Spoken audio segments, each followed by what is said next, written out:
Welcome to another episode of Working the Word. And in this series, we're exploring the Gospel of John as John helps us to understand who Jesus is. Today, we've come to chapter 18, and in this chapter, Jesus is going to be betrayed. Peter's going to start and then continue a process of denying his Lord. He's going to have a trial of sorts, which John has so low opinion of that he's going to spend very little time on it, except for the trial before Pilate, which seems to have a semblance of justice to it. Well, we've also got some sort of contrasts in terms of, we've got the Jewish trial and the Roman trial. We've got, Jesus sort of, walking into this, Peter walking out of this. There's sort of some patterns and symmetry. I mean, we're sort of straying across a little bit into 19, but... And Jesus who won't compromise, and Peter will do anything to preserve his life. And if we're being honest, the leaders involved in the farce of a trial are also perfectly willing to compromise. And to use some means that we will talk about as well. Yeah. So just a little note.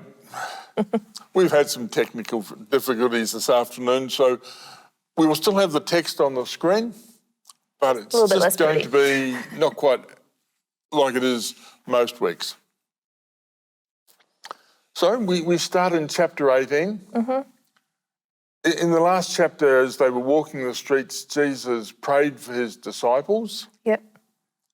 And now we find that, having spoken all that, they go across the brook Kidron. Literally means a winter stream. Which basically means the stream is really only there in winter because of the wet season, I think. It's only there in the wet season. All the rest of the time, it's just a little bit of a gully. And across Kidron, we discover there's a garden. And from verse 2, we also get the idea that, Judas knows the place because Jesus often met there, that, this is a place that they've often gone and hung out together. So this is sort of, that the last spot is something that's special to him. It's well known. The other Gospels call it Gethsemane, mm-hmm. which is the place of the olive press.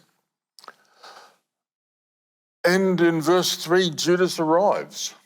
Which is kind of interesting. In the other accounts we have, there's a whole lot more in this space. Jesus praying at Gethsemane. 3 times. 3 times the disciples who went to sleep instead of staying awake with him. There's a whole bunch that's left out here.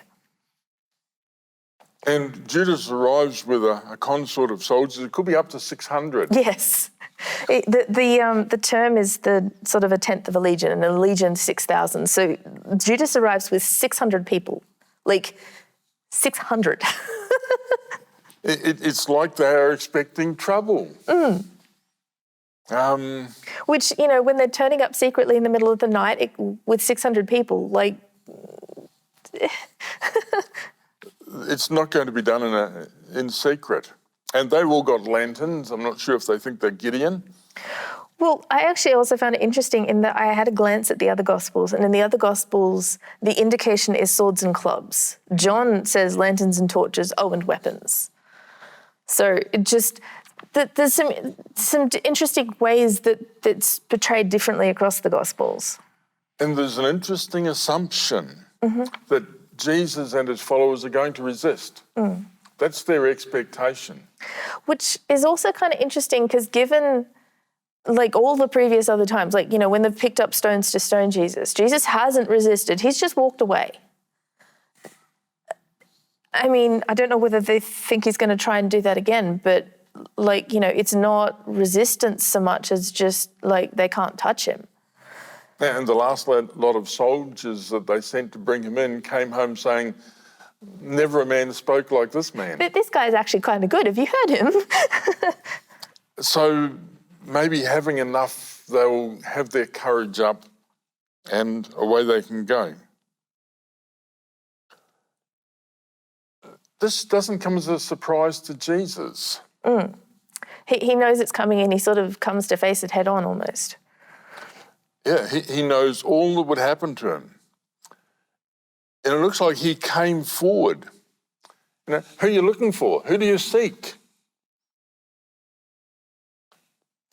Which is a bit like, they come sort of expecting to take him. He's like, yeah, okay, so who are you looking for?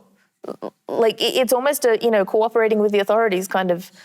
Stepping up, looking them in the eye. And they answer him, Jesus of Nazareth.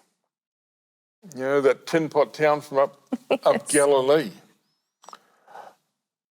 And Jesus says to them, I am. Most of the translations add a he on there, thinking that makes it complete. I mean, as far as English grammar goes, then yeah, a he kind of makes a sentence a little bit happier as far as English grammar, but it's just not there in the Greek.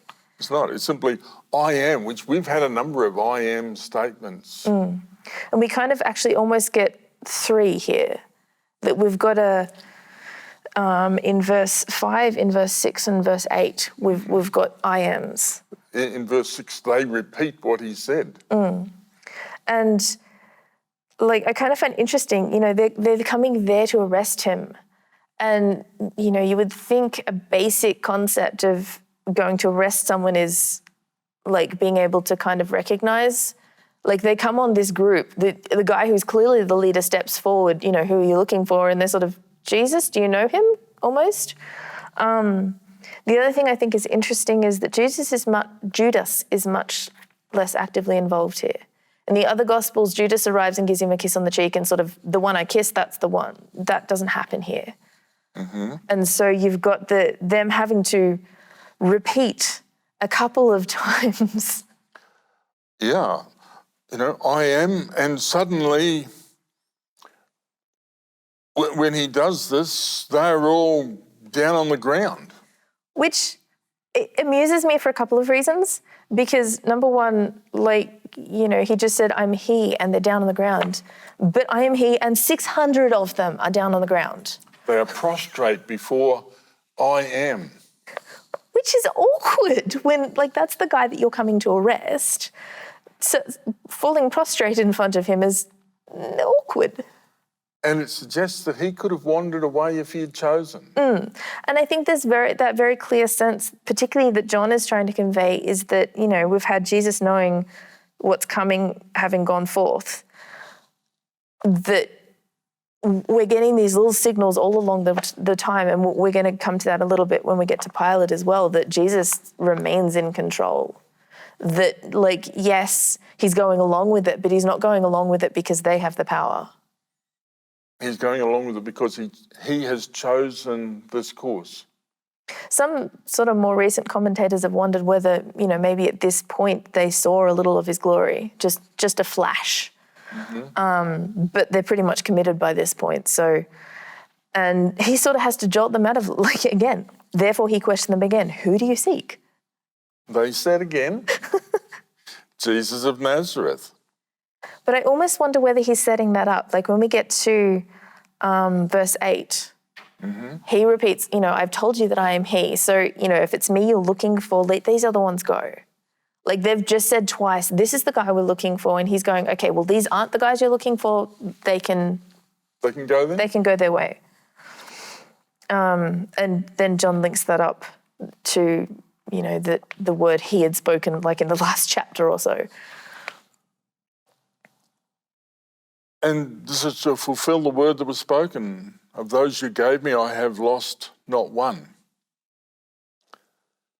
I'm not sure what Peter was thinking. He must have missed that little cue. This is the time to exit stage left. Peter isn't necessarily great with nuance. But, I mean, again, we've got, in terms of the different Gospels, I think Matthew and Mark have one of Jesus' followers did a thing. Luke tends to be more, or Luke has, so Jesus' followers, should we do something with our swords? It's not until John's Gospel that we actually get it's Simon. We wouldn't know that it was Simon Peter who did it if it wasn't for John's gospel. So bold, so brave in the garden. Well, I wonder if Jesus saying, you're going to deny me 3 times is still smarting just a little bit. Mm-hmm. And that was only a little bit earlier in the evening. And I mean, it's not just there are 600 Roman soldiers there. There's, 12 of them? Yeah, I'm not sure. Are they Roman soldiers or temple soldiers? They were certainly sent from the chief priests and the Pharisees. It's it's not sort of said much anywhere, but the fact that it says it's 1/10 of a legion to me suggests it might be Roman. Or a mix of the above. Or a mix, but even 600 mildly armed men, you don't kind of poke the bear. You don't tangle there. Anyway, Simon grabs his weapon of choice, waves it around. His aim is not very good, and he manages to cut off the right ear. I mean, maybe his aim was good and that's what he was going for, but I mean, it's awkward. And again, we don't get this anywhere else, that the servant's name was Malchus, which makes me wonder a little bit whether maybe he actually later converted and was a known part of the early Christian church. And John's kind of, now the servant's name was Malchus, so his readers will be, oh, we know that guy. Was that him? It's possible, but at this point, he is actually the high priest's servant. Or we could say he is the representative on the ground of the high priest. The high priest. Again, awkward. And one of the things that, again, we get from the other Gospels we don't get here is that Jesus kind of rebukes Peter, tells him to put his sword away and heals the guy. Yeah, he certainly says, put your sword away. But we don't sort of get the account that Jesus actually goes through and puts the ear back on and heals it. And I mean, I think there's a couple of aspects there in terms of, if you're looking for resistance, Jesus could have gone, well, collateral damage. I mean, what you're about to do to me, that's fair enough. But Jesus sort of, stops, heals one of the guys coming to put him through this. But I think it's also a protection for Peter, because if anybody tries to bring this trial before the court, there is no evidence. The ear is on. You've got the people can testify, but the ear is there. They're going to have to cut it off again if I think he's trying to protect Peter a little bit from himself. But possibly the second part of this verse, shall I not drink the cup that the Father has given me? And I think that's John's focus. And this is as close as we've got to not my will, but your will, which the other Gospels record. And we've also got a couple of, there's, I think Isaiah 51 and Jeremiah 25 have reference to the cup. So it's a symbol that's been used a bit. And it's going to be picked up again in Revelation, that there is a cup that's to do with God's attitude towards sin. And most of the upper room accounts talk about him speaking as the cup. This sort of flows on from that a little. So they've just had a cup that evening, and this is the cup that the Father has given him. So the soldiers and their captain and the officers of the Jews arrest Jesus. They make sure he's coming with them this time.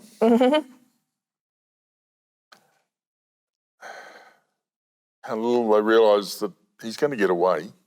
It might take a day or two. And first they take him to Annas. And John just said, look, he's the father-in-law of Caiaphas, who was high priest that year. It looks like it was a job that was shared. He was an ex-high priest.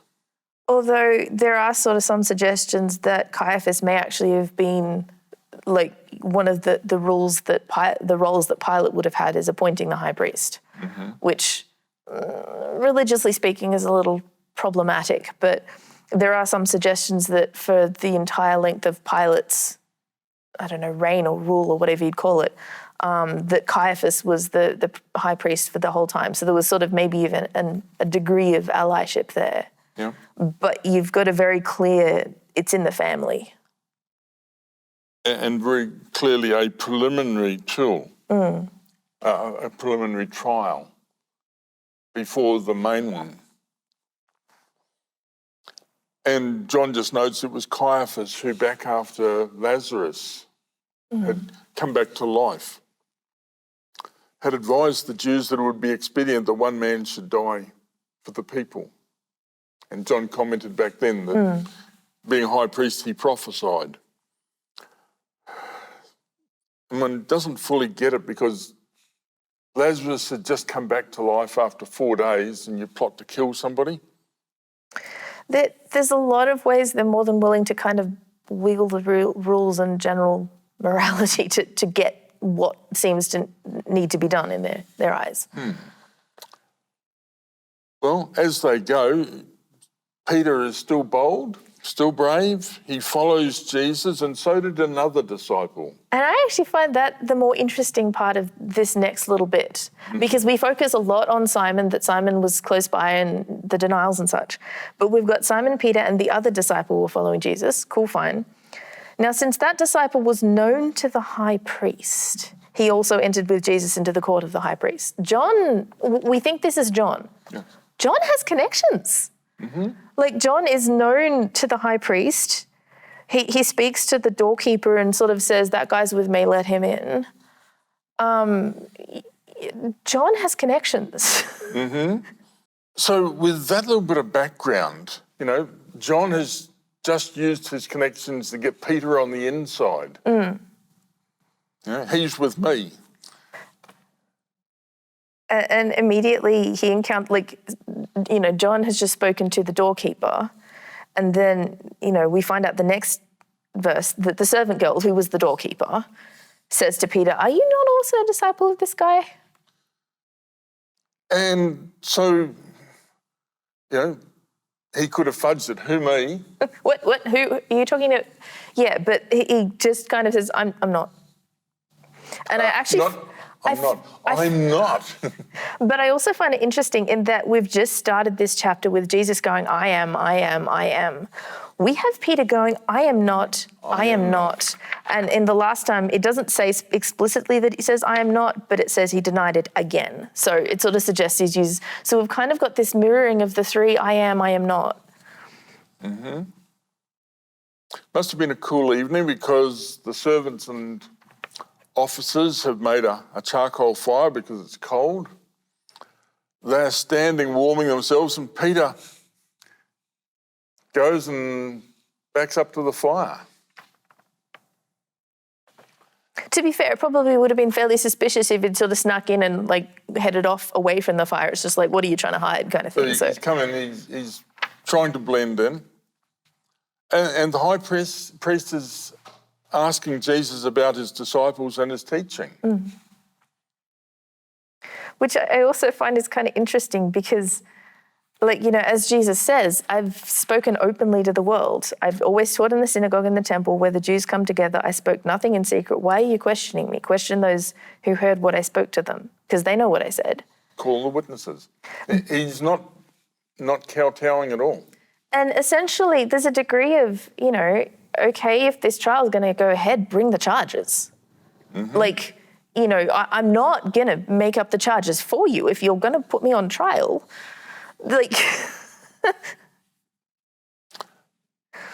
Yeah, if you want to charge me, well... It's a reasonable request. But it doesn't go down too well.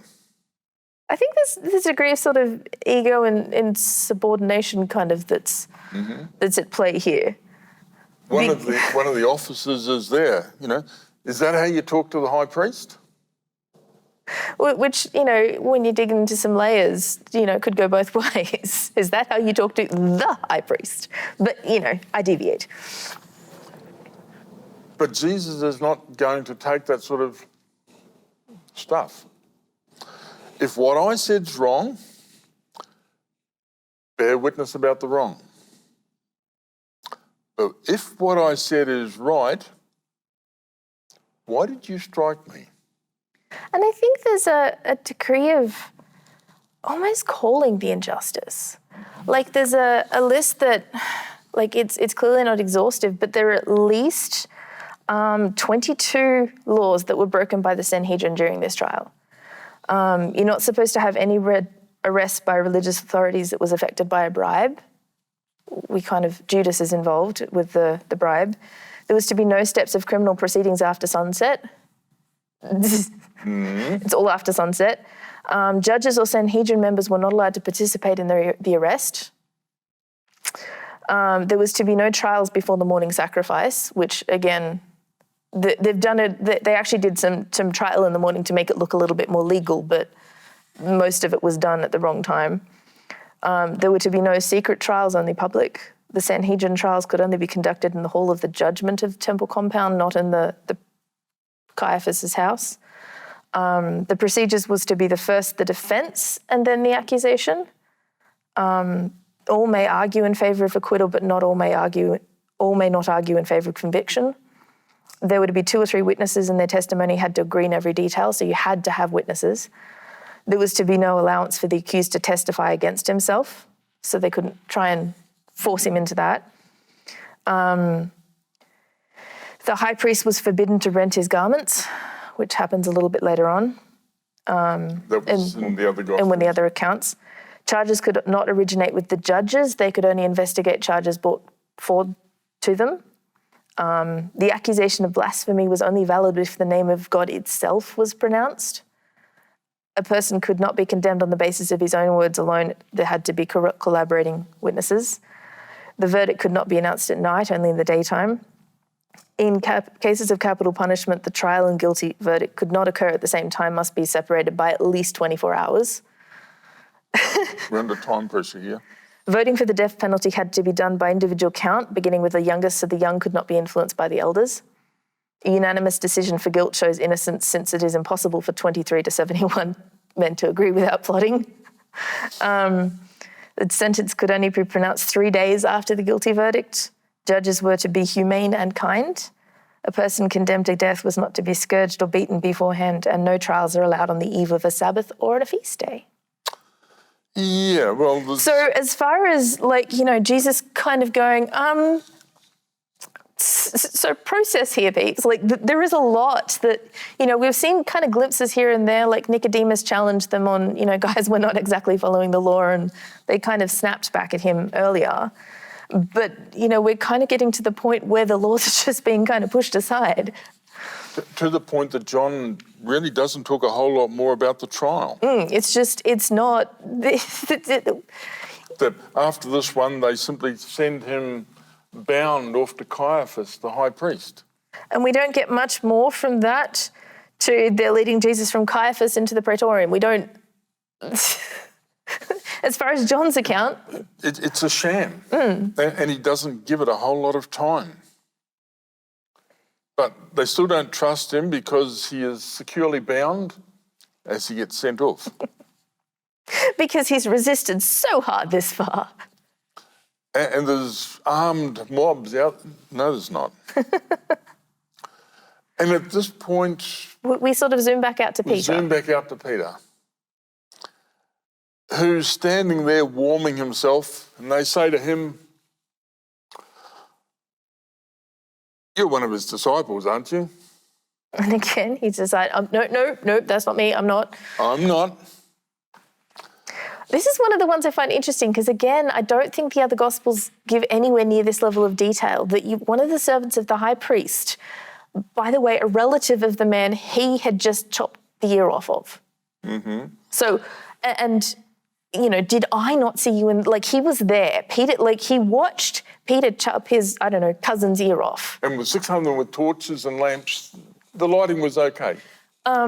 So Peter's going to be a little bit sweating at this point. And he denies it. And it's maybe kind the way John's done this, because the other Gospels talk about some of the language that he used with cursing and... And, in a lot of ways, John understates quite a few things. And I think there is a kindness in it, but I think there is also, one of the other accounts in Luke, I think sort of adds some weight to this moment where you've got Peter denying it again and immediately a rooster crows. And the next thing we learn from John is they're leading Jesus from Caiaphas into the Praetorium. So you've kind of got this moment of transition. When we're looking at some of the other accounts in Luke, Peter said, "Man, I don't know what you're talking about." Just as he was speaking, the rooster crowed. The Lord turned and looked straight at Peter. And Peter remembered the word the Lord had spoken to him. So you've kind of got this moment of eye contact.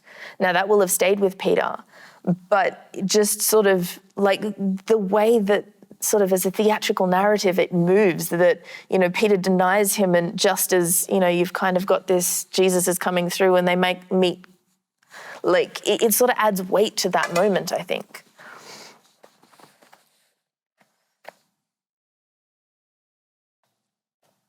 Verse 28, they led Jesus from the house of Caiaphas to the governor's headquarters. So we know nothing about what happened in there.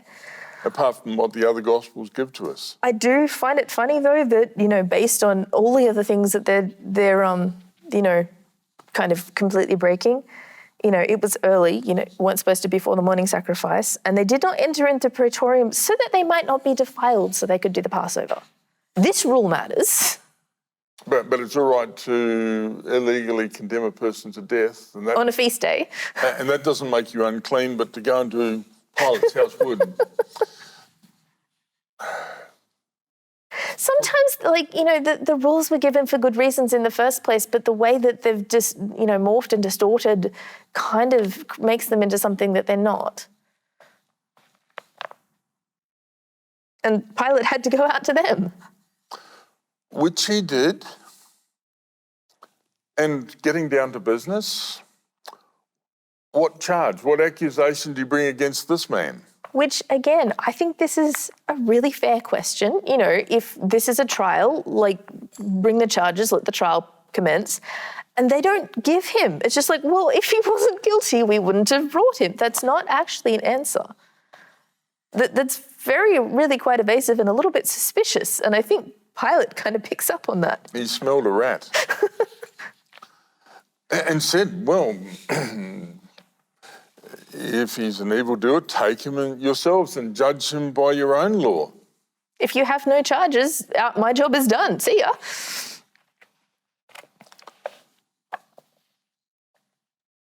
And they say, but we're not allowed.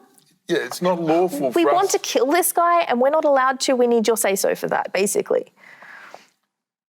And this was, John says, to fulfill the word that Jesus had spoken, to show by what death he was going to die. And I think we've also got, John is being very, very intentional about bringing these, this fulfilled this bit, this fulfilled, and linking that up. But I also think he's just sort of gently keeping us reminded that, Jesus remains in power in this, that, this is happening so that the way that Jesus said it would happen. It's not because, he's off to Pilate, he's a bit screwed now kind of thing. But Pilate goes inside, he calls Jesus, who apparently goes inside the Praetorium. Well, if he's about to die, then ceremonially unclean is probably not the biggest of his issues.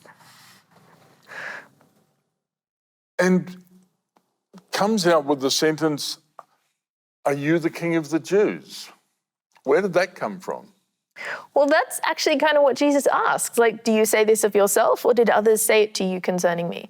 And I think there's almost a respect in which Jesus never really gives up the, let's talk. His interest is in Pilate. Are you interested? Do we talk more? And Pilate's response is a little bit more like I'm asking for a friend. That, Yeah, I'm not a Jew. You're not my king. I sort of kind of want to know, but I'm asking for a friend. It's not fit.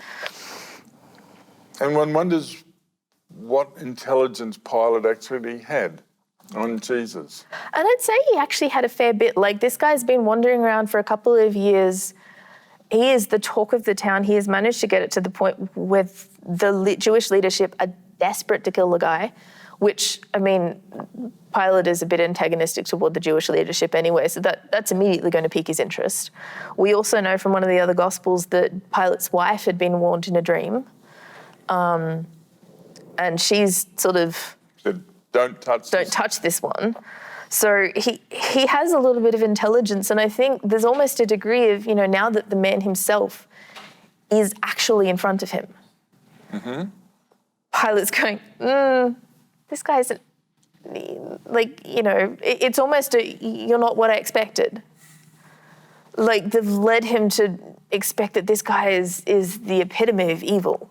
And the guy standing in front of him really seems quite calm and decent. And totally in control. Like, not the cowering and sort of just, please save me, please save me. It's just kind of like... But Pilate asks a question of him. What have you done? Which, again, he hasn't been able to get a charge out of the high priests. Maybe he can get a charge out of the prisoner and work out what's going on. Maybe Jesus will tell him what the problem is. And Jesus doesn't answer the question. Yes. But to be fair, he's not really legally required to answer that question. Mm-hmm. But Pilate sort of seems to be feigning a little bit more ignorance than I think he actually has. He's like, am I a Jew? It's your nation in chief that delivered you to me. What'd you do to upset them? And the question before this one had been, are you the king of the Jews? Mm. And so Jesus answers that question rather than, what have you done? But at the same time, Jesus has this habit of answering the question that you kind of needed to ask, or what you needed to know, rather than necessarily what you asked, which is a pretty nifty kind of habit.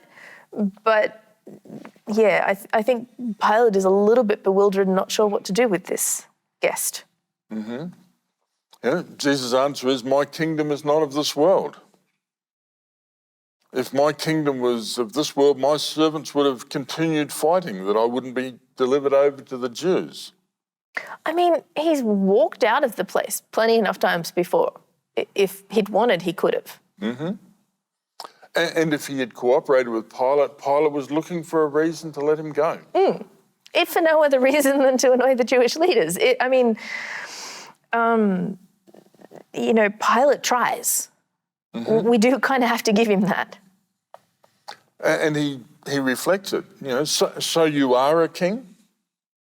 And Jesus is, again, just a little bit evasive, actually. Mm-hmm.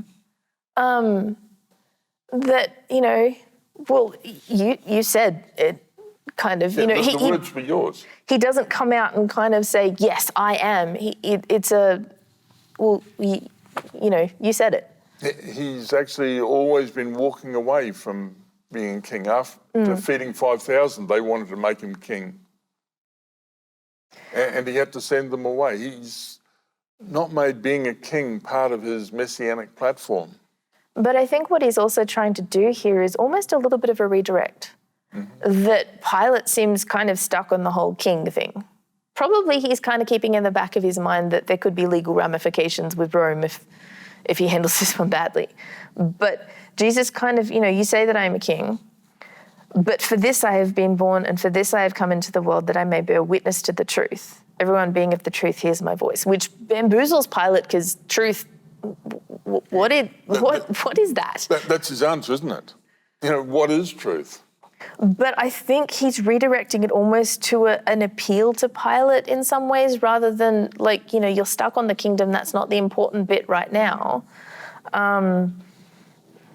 That he hasn't got along with Pilate. And I almost feel like he's sort of redirecting slightly to an appeal to Pilate. This is the guy who holds his, essentially right now, legally speaking, life and death in his hands. Mm-hmm. And Jesus almost seems to be more concerned with where he's at. But just like with Judas in the upper room, Jesus said, look, I know what's up. Final chance to cough up, to confess, to admit. Things can still be made to work out, even without. And so here he gives Pilate another, come on, bear witness to the truth. And I mean, Pilate then just goes out and says to the Jews, I find no guilt in him. He then goes into, trying to find a loophole that I don't see any reason to kill the guy. it's a much fairer trial, and John is giving it the But they weren't actually looking for a fair trial. All they were looking for is an execution. And whatever it took to get to that means, like, whereas Pilate is I'm going to listen to this one and I'm going to do my job. And they have been plotting it since Lazarus was raised. So they'd been plotting it for a bit earlier, but that's when it's like, okay, these plans have to happen and soon. Pilate tries a different tack, and it's not one that fired well for him. But, like, you can kind of understand why he would think it would, because, it's your custom that I should release to you one at the Passover. Therefore, do you wish I should release to you the King of the Jews? I kind of feel like saying it as the King of the Jews was a little bit poking the authorities. Just kind of, didn't call him, Jesus of Nazareth. It was, do you want the King of the Jews released? But for them to respond going, no, we want the robber guy. In other places, he's sometimes called a murderer, but it's sort of, no, this guy who's gone around helping all the people and doing good things, we don't want him, we want the robber. You can kind of understand how Pilate would have maybe sort of expected that to go differently.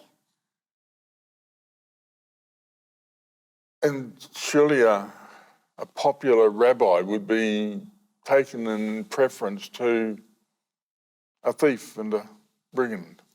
But it also sort of makes me wonder that, by now we are absolutely into the morning. And if you've got suddenly a crowd of people going, release the robber, release the robber. Oh, that didn't work. Well, there's also that it didn't work, but it kind of suggests that there is maybe beginning to start being a crowd that is being riled up by the priests. Mm-hmm. That, normal people, getting up and having their breakfast don't tend to be, free the robber, kill the other guy. Like, there is starting to be a little bit of tension, and I think Pilate is very, very aware of that. Mm-hmm. So he tries a different tack. He tries appeasement. Well, maybe if we flog the guy. I'm not sure what he hoped to learn. But Pilate has him flogged. Considering what crucifixion is, though, which is, if it had to get to that, being flogged might be a mercy in terms of, like, maybe if they feel like you've suffered enough, maybe they will let it go. And, I mean, again, I feel like it says they're mocking Jesus, but I think they're a tiny bit mocking the leaders as well. Mm-hmm. So we've got the soldiers coming in onto it, twisting together a crown of thorns, putting it on his head. Somewhere they dug up a purple robe from... Maybe one of, like, the second hands from Pilate's. We don't know, but they do mock him, hail, King of the Jews. But at the same time, every time they said King of the Jews, it's got to have stung just a tiny bit for the leaders, because that's really, really not the title they wanted him to be tried under. And when all that's happened, he brings him out to them again, says, look, I'm bringing him out to you so that you may know that I find no guilt in him. Which, I mean, he's kind of almost standing up to them. Like, they haven't officially brought charges. He's examined the guy twice. He's sort of, put him through some punishment just for good measure, but there's it's a very shaky case. He's pronouncing him innocent. And so Jesus comes out wearing the crown of thorns and the purple robe and is introduced by Pilate to the crowd. Behold the man. And again, I wonder if this is one of those, like, look at this guy, are you serious? Like, you've got this guy who's at this point bleeding, not kind of fighting back, not just sort of standing there. And the amount of, energy and anger directed at him, it just feels really disproportionate that they are, screaming out to crucify him and he's just standing there quietly. And it's interesting, crucify, because that's not a Jewish form of execution. It's a particularly inhumane. Their form was to stone someone. They did multiple times in the book of Acts. But they didn't actually, I think, necessarily need the Roman permission to stone someone. Probably should have had. It was only valid if you had desecrated the temple. And in this case, it's very much, it's not just we want him dead, we want him dead, we want it painful, and we want it to be a very, very big spectacle.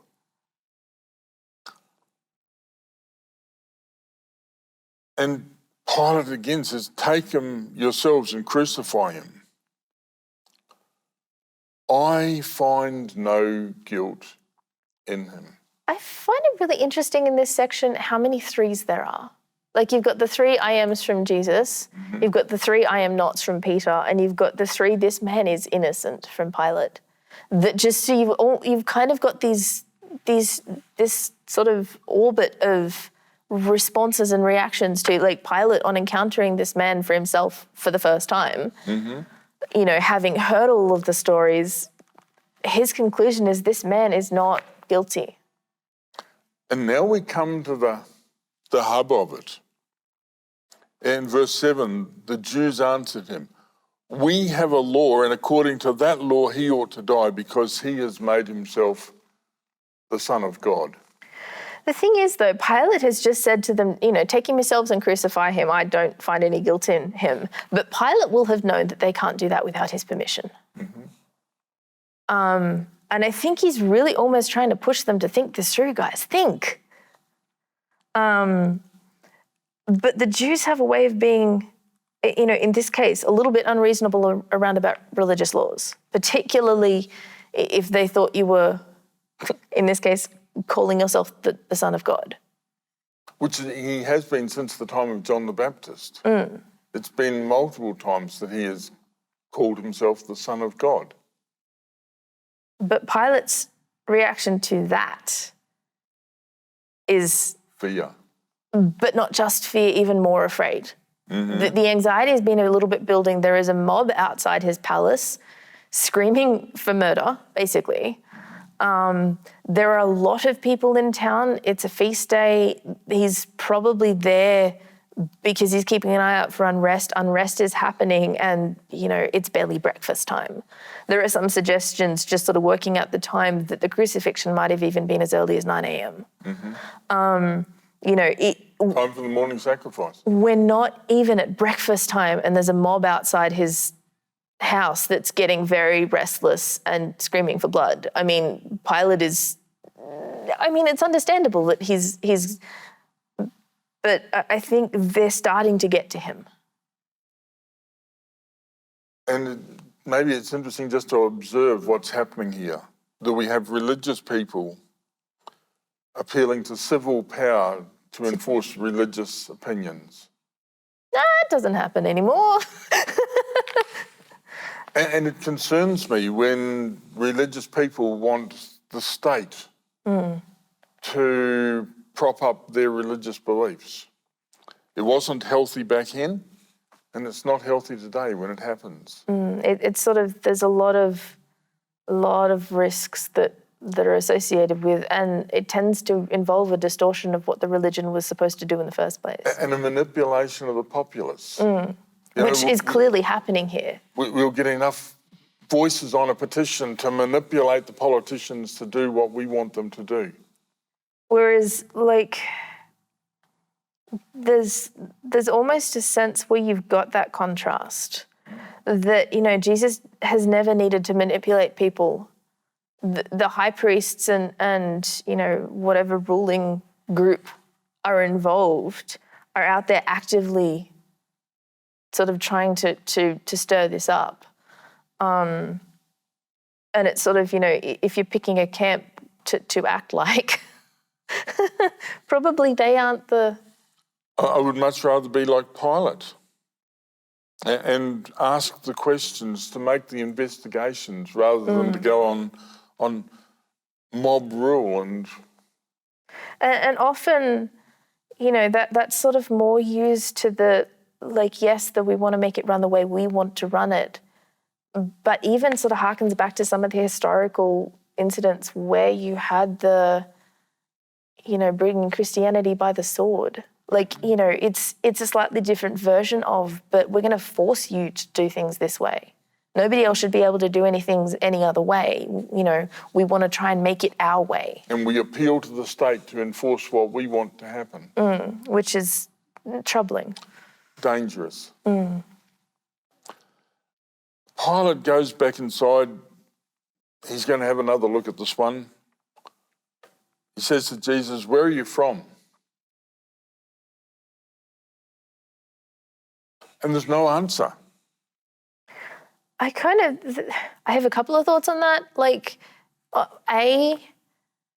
Trying to explain to Pilate the whole on high, I come from on high thing. I mean, Pilate is choked at the whole, what even is truth? How do you have that conversation? And B, he's already been scourged. He's probably in a lot of pain and fairly exhausted, being, still human.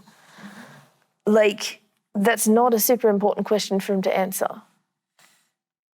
But it is the question, who are you ultimately? But I think it was a little bit more that Pilate wasn't ready for the answer to that question. That it's not that the question didn't need an answer, it's just it wouldn't have benefited Pilate and therefore it wasn't necessary to give. Pilate had other problems right now.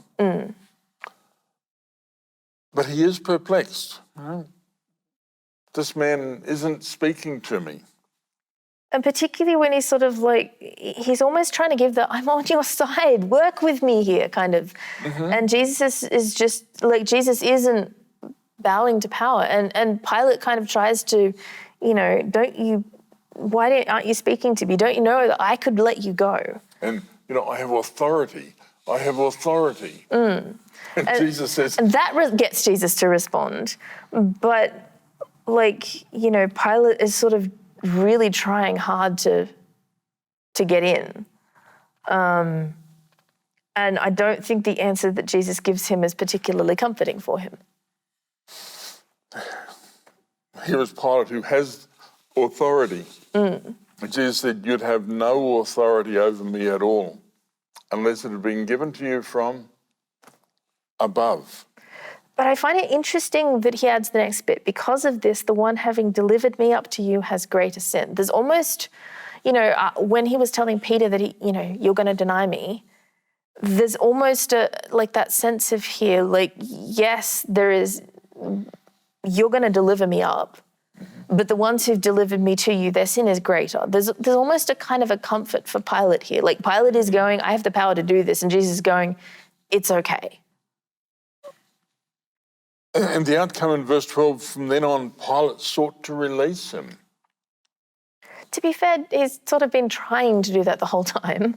And he tries harder. But the noise outside is crescendoing. And this is not the weekend you want civil unrest in Jerusalem. It is really, really not. And he's had his fingers burnt once before with this lot. And they kind of know the magic words almost. The magic word is Caesar. Because that's where they sent their last complaint. And he got a tap on the knuckles. And I mean, he's sort of trying to avoid that. It's not going to be too much longer, and for something else, I don't remember what, but for something else, he is actually going to be sent to Caesar. Now, of course, Caesar dies before he gets there, so it's Caligula that he actually ends up encountering, and we don't really know much more beyond that.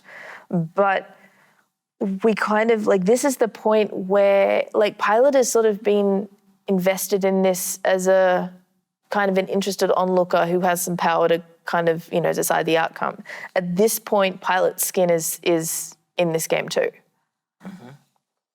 Because if you release this man, you are not Caesar's friend.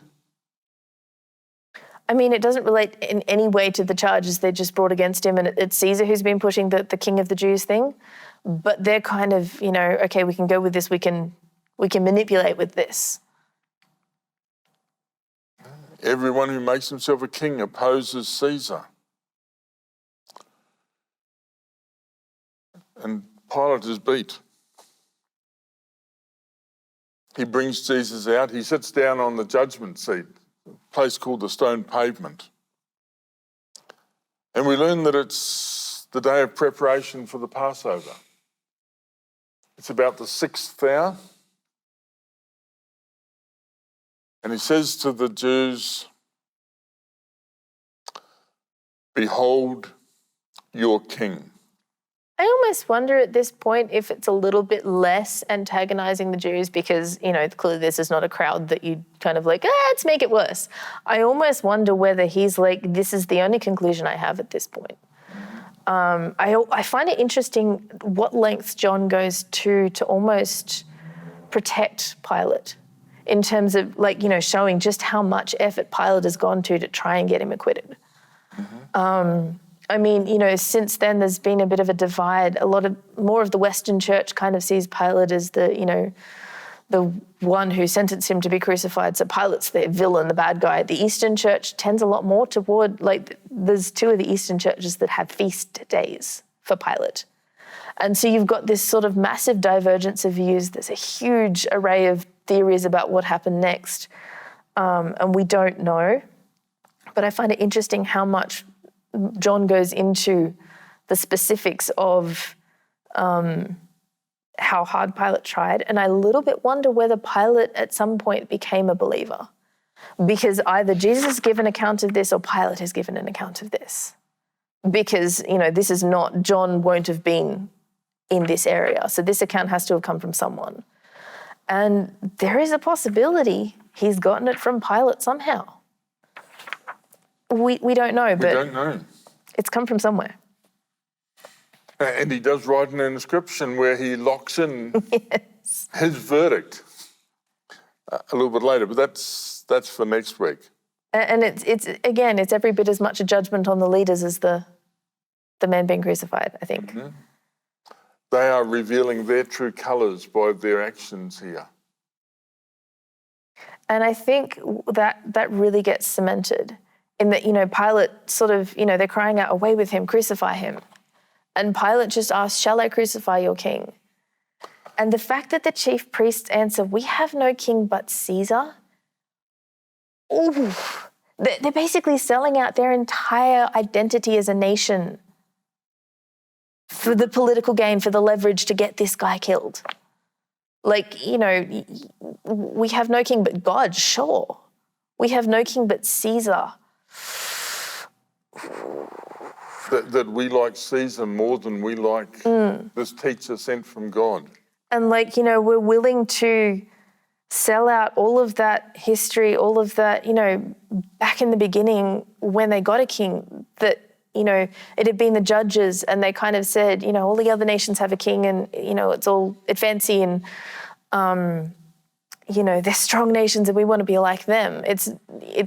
And Samuel went through with them that, guys, having a king isn't necessarily that great. God is actually a much better king. And so you've almost got the echoes of that here. We don't want the God one. We want the one that looks like... We would rather have Caesar, pagan Caesar. And even just sort of that identity, that concept of, what are they protecting? What we've found is essentially they want to preserve their way of life. They want to protect their empire. And that gets a little bit we can sort of look back and go, well, that was just, but realistically, is there anything we're willing to sell out to keep everything comfortable and the way we like it? To trade so that we don't have to think about the truth. Or get uncomfortable or... And John is showing us what happens when we resist believing. That we don't become rational. If we won't believe the truth, we'll believe anything.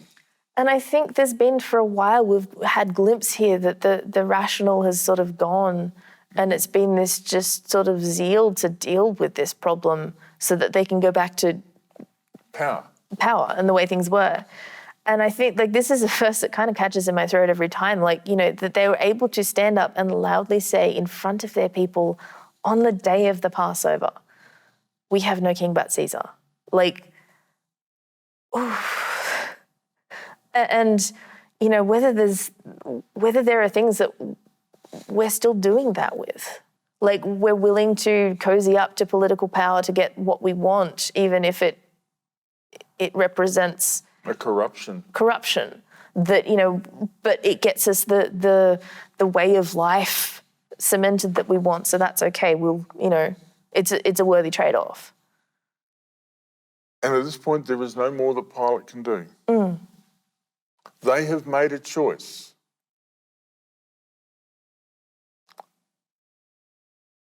Jesus has made a choice. Jesus could have avoided all this. The other thing that I find is kind of interesting, just sort of in terms of structure and patterning, that we've got back in chapter 18, round about kind of 5, you've got Judas delivering him up, which is, 5, which is paradiddus. When we get to a little bit later on, we're having, where is it? 30. When Jesus took the sour wine, he said, "It has been finished," and having bowed his head, he yielded up the spirit. It's the same word. And I think Pilate delivering is the same word. So you've got Judas deliver, Pilate deliver, but ultimately it's actually Jesus that delivers himself up. He has made a choice. You know, nothing can stop me from taking the cup that the Father has given me. And even though it seems like, you know, Pilate delivered him up, like Judas delivered him up, that he is still... He's in control. He's the one in control, and it is ultimately him. This is where he needs to go. Sin has to plumb its depths so that his choice can end up showing the glory of God, the love of God. And so Pilate delivers him over to them to be crucified. So they took Jesus. And we're going to pick that up and explore the next few hours, next time, when we come back on working the word, looking at the crucifixion of Jesus. We look forward to seeing you next week on Working the Word, exploring the Gospel of John.